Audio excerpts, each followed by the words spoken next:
All right.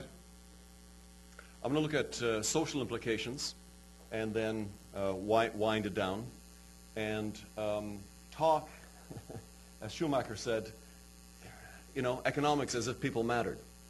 I think we forget in our ivory tower. I live in one of those where I talk charts, graphs, and numbers, etc.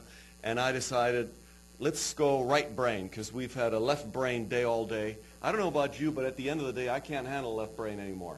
Well, I've got to be careful what I say here. But so I decided, initially I started with charts and graphs, and I thought, okay, let's do pictures and movie clips and talk about what is it that we're really talking about.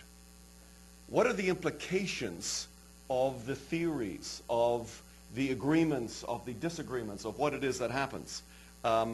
The world very much is involved in what we're doing. Here's a quote by John Maynard Keynes: "The ideas of economists and political philosophers, both when they are right and, sad to say, when they are wrong, are more powerful than is commonly understood.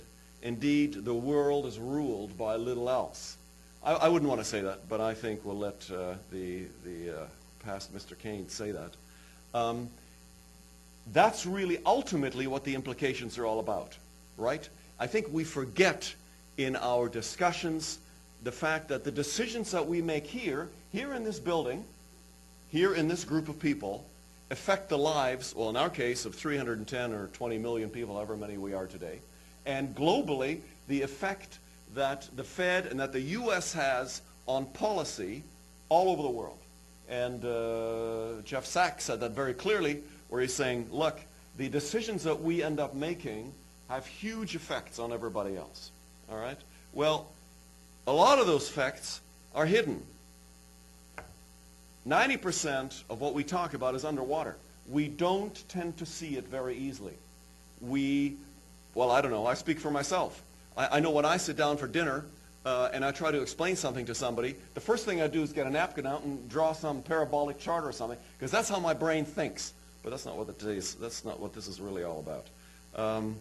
So, ladies and gentlemen, here we go. Logic will get you from A to B. Some really famous person said that, like Albert Einstein. But imagination will take you everywhere. And that's what I'd like to do for just a few minutes at the end of the day today. All right? Because when we get it wrong, as John Maynard Keynes just said, the implications are phenomenal. Okay? Here's a shot from Greece. I don't think I need to say anything, do I? Here's a shot from Cyprus. These are people withdrawing their, what is it? I think it's 300 euros a day. Wow, can't you live off that forever and ever? How would you like to be a company and meet payroll on 300 euros a day? Thank you, you're bankrupt, just like that. You do realize we now have two, let's not get into the fancy stuff. We now have two different kinds of euros, you know that, don't you? There's the euro that's in what we think is the euro, and then there's the euro that's in Cyprus. It's not a real euro anymore, because you can't take it out. Can't go anywhere with it. Anyway, let's not, that's, we've had all day of those kind of things. I'm talking, well, those are the kind of consequences that our decisions and our discussions and what it is that we talk about, that results in bank lines. That results, sad to say, in suicides. That results in riots on the street. So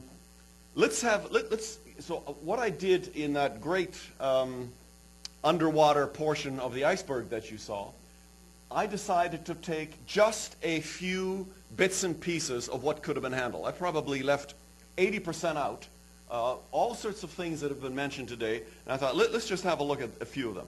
All right, here's what I would say. Here's our monetary system, our banking system. All right. So what it is, it's this huge monolith, menhir, and it's standing on a point. All right? It's very unstable. Now you notice we've created some really nice rocks here at the bottom. So these are stability systems that are part of what it is that we've created. That's the FDIC. That's, all sorts of regulatory constructions that we've created that help to stabilize this block. All right? But we've got these big guys. I'd say this is the Fed here in the United States that is working to stabilize a highly unstable system. And I am in a Fed building, and I want to praise them because I think they've done a phenomenal job for a system that I would consider as inherently unstable. And essentially, everybody has said that today. You have heard that.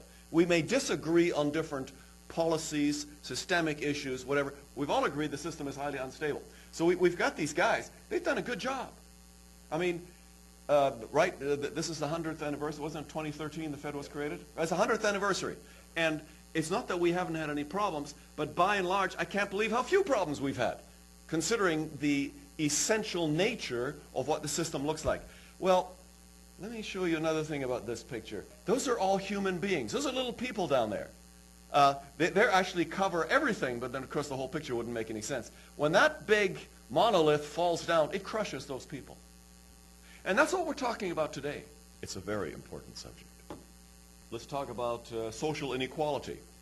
Remember, I'm zipping through this really fast. Here's a paper written by one of our very own, member of the GIC, John Sylvia, chief economist of Wells Fargo. So we don't have to go very far to look at social inequality.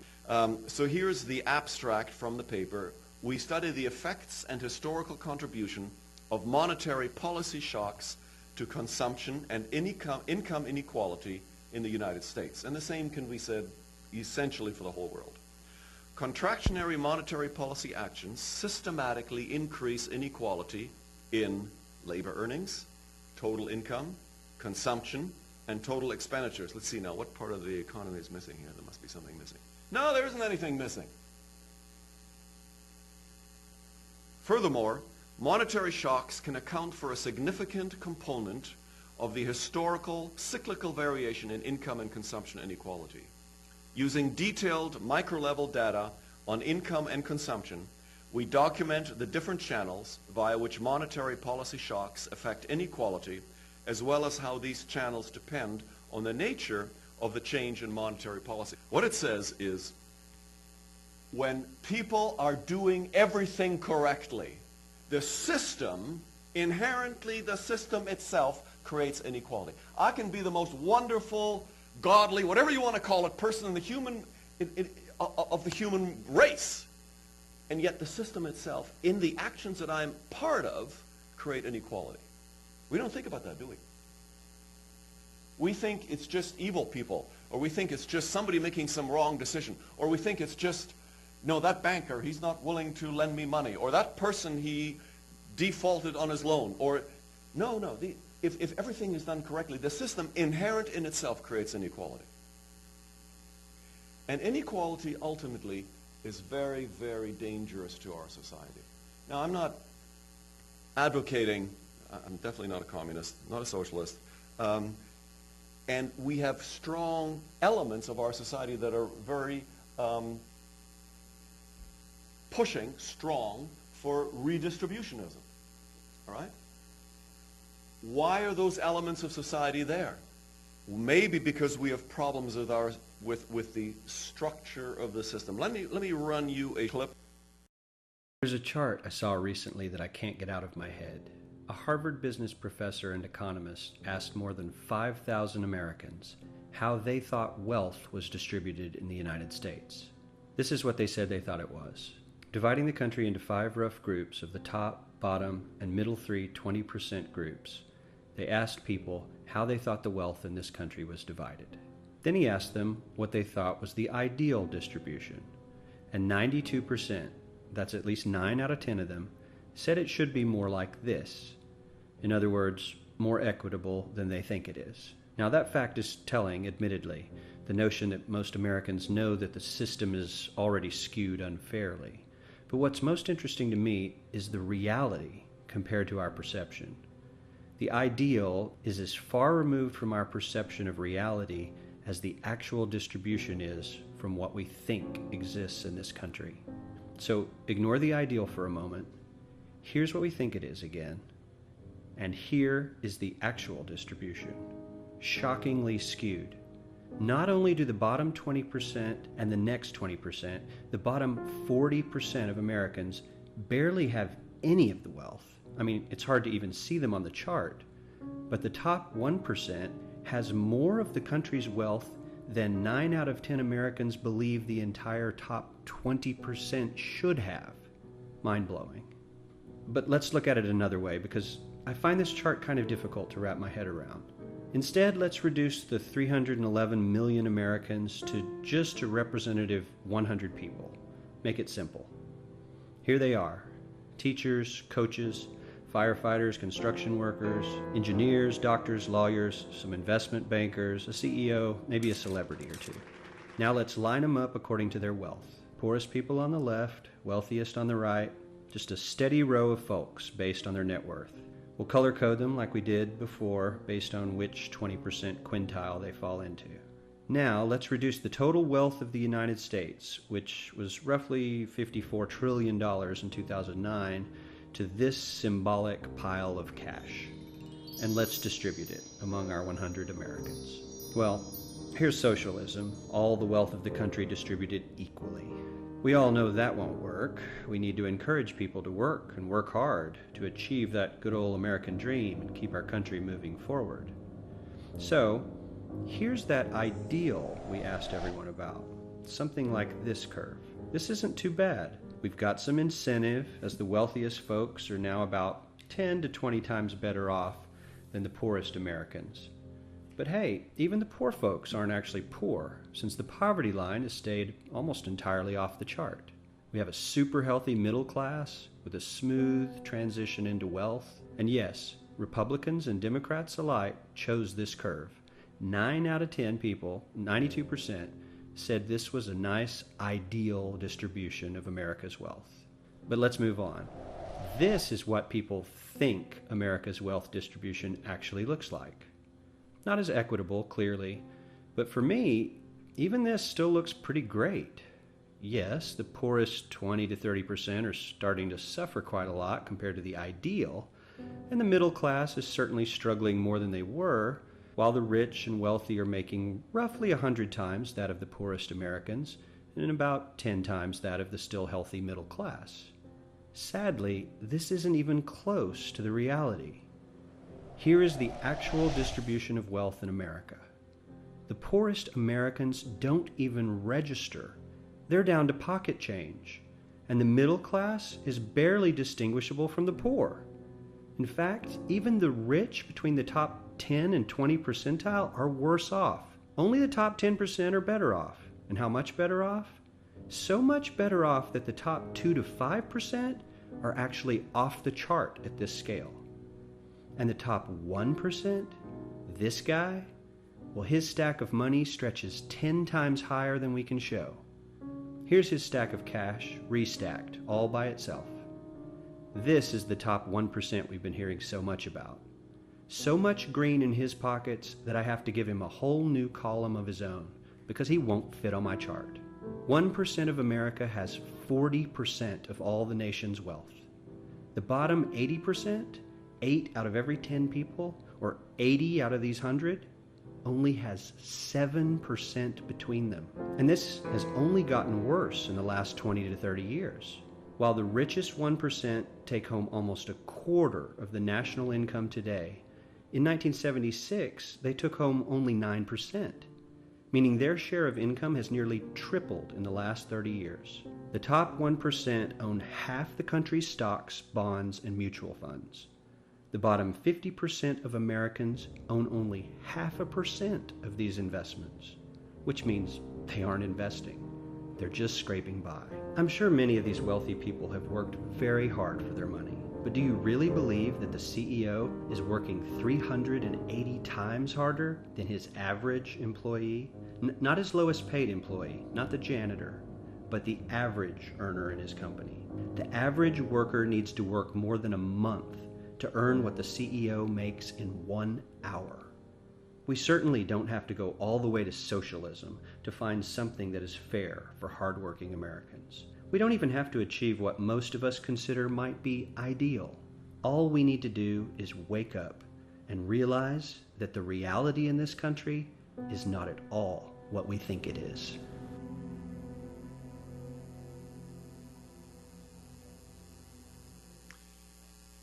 Now, this is a conference on banking. It's not a conference on social equality. Now, I'm not going to stand here and tell you that the banking system creates all that inequality. I think that would be patently wrong. All I'm saying is that, like I said, even our very own agrees that the very banking system that we have is a significant part of a social problem that we do need to deal with. There are a whole bunch of other things. We've talked about application of business cycles. We talked about debt, private, government, etc. Let's just leave those. I want to talk about banking complexity and paradigms. Here, I'll entertain you for just a few minutes. Hopefully you'll enjoy this. Let's start with something very shocking. These are clips out of the movie Longitude. If you've not seen it, I strongly suggest you see it. It's a really powerful movie. It's a true story of John Harrison and how he developed a method of determining longitude. I'm giving things away before they even start. That's terrible. What happened is in the 16 and 1700s, Britain ruled the seas, as you know, and they realized that they were losing hundreds of ships every year and thousands of sailors because they jolly well didn't know where they were. And so latitude is not a problem. North-south, you know, the sun, we can tell. If you know the day of the year it is, you know how high the sun is, you can pretty well tell where you are north-south. Longitude, folks have done work. You haven't got a clue where in the world you are. So sailors died of scurvy. They hit reefs. They just didn't know where they were. And so in 1714, the British Parliament set up what they called the Board of Longitude, and they issued a prize of £20,000. That's, I can't remember, that's about like $5 million today. It's a very significant prize. And they said, can anybody figure out how to do this? All right? And along came all sorts of people. Here's a 1-minute clip, roughly, that shows you how serious they took this and the consequences if you diddled with it.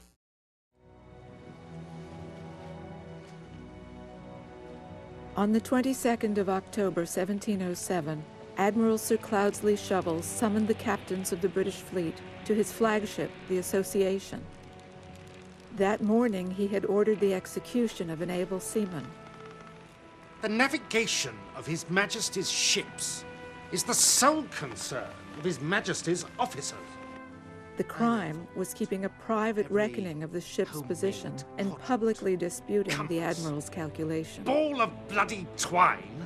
Every damned instrument in the possession of any seaman on any ship under my command confiscated.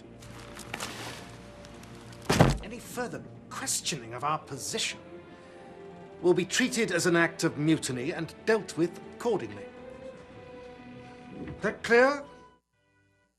Well, the nice thing is I don't think we're going to be hung by the Fed or by anybody else by looking at alternatives to the system. That's really what this sailor was attempting to do, and that's why I showed you the little clip. It was pretty deadly in those days. I think we're not quite there.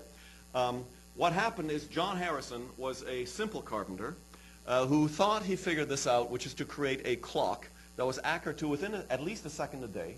And if you could create a clock that would actually work on board of a ship. They couldn't even do that on land, sitting still, but with all the rocking, rolling, twisting, turning, all the yawing that was going on to create a clock that could do that, lo and behold, the ships would know where they were. This was a simple carpenter. What I'm going to do is because we're running late, I'm going to cut the next one really short. He goes before the Naval Board and asks for permission to take his clock on board ship and have it officially tested. Let's do the last 30 seconds here, roughly. Mr. Harrison requests permission to come aboard. Permission granted. Good, I'll fetch him. Steady, sir.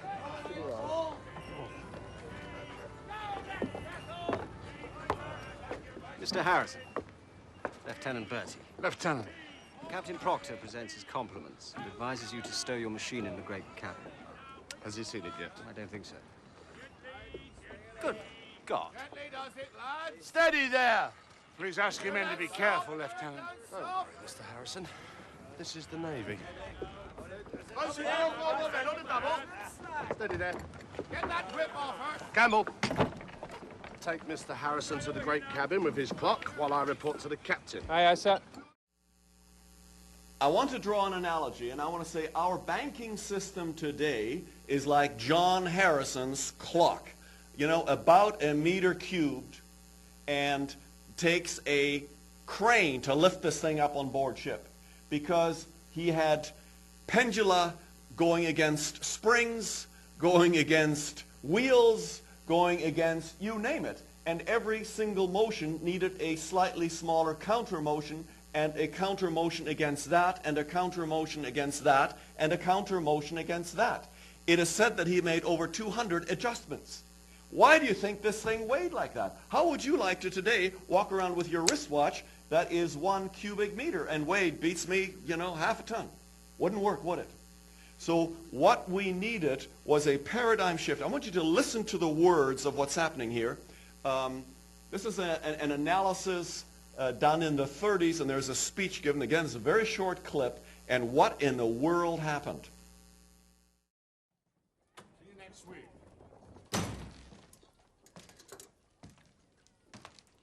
What are you doing? I mean to make another. But the third is almost ready. We cannot afford to be distracted now. You've seen how the watch has performed in the test. It's not perfect. But what if I could make it so? What if I could make a timepiece no bigger than the span of a man's hand that could be taken to sea? Now, wouldn't that be a practical solution? Harrison's fourth machine, by reason alike of its beauty and its accuracy, must take pride of place as the most famous chronometer that ever has been or ever will be made. But the journey from his third machine, which you see behind me, to his fourth, thank you, is one of the most extraordinary mysteries of horology. Faced as he was by a seemingly insuperable problem of centrifugal forces, Harrison took a daring and lateral leap. It is as though an aeronautical engineer suddenly ceased development on a new aircraft and instead adapted the technology to make his bicycle fly to France. H4, as I've come to call it, resembles a large silver pear-case watch, about 5 inches in diameter. Indeed, it seems to have been designed for the daily wear in the pocket of some Brobdingnagian. At the moment, it's not working, but that is a state of affairs that I hope very shortly to do something about. We should be finishing work on our third machine, not wasting time on this deck watch. Wasting our time. The machine is almost ready for its sea trial. And we've not had time to conduct a 28-day test on this watch, let alone 3 or 6 month trial. I'll go when I'm ready, not before. Then we need to apply for more money. We cannot survive any longer than what we have. That watch worked, and in a massive paradigm shift, he went from this 1 meter machine to invent the mechanism that you and I have on our wrist today, if it's not electronic. We still use, all mechanical watches today, use the very method that Harrison, this simple country carpenter, invented. Took him 40 years, and you saw the things that he built before. Why am I telling you this? I wanted to take you on a journey of our banking system and the paradigm shift that I believe we need to move from a crane 1-ton machine to a wristwatch. Because, ladies and gentlemen, I believe it's possible. I really do.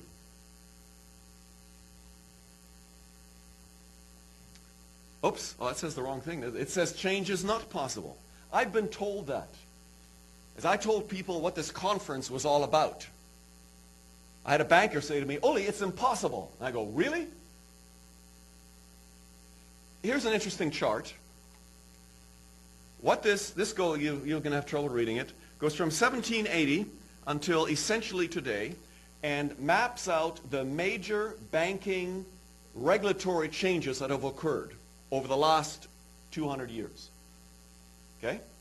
It's not like we have not created major changes before. It's not like history has not seen events that demanded significant decisions. Why is today different? Today it's impossible. I know they could do that 50 years ago, or they could do that when we went off the gold standard, or they could do that when we created the Federal Reserve Bank. Oh, we could do all those things, but today that's not possible. Something wrong with us, I guess. Yeah, we're the todayans. Todayans can't do these things anymore. I just want to show you something that's kind of interesting. If we were to draw a graph, where's my pointer here? If you look at the number of changes, it's essentially a parabolic curve. The closer we get today, the more changes have been created. Right? I want to tell you, we can still do it. As you see at the bottom, we have a history of making good corrections. Let's keep it up. Thank you very much.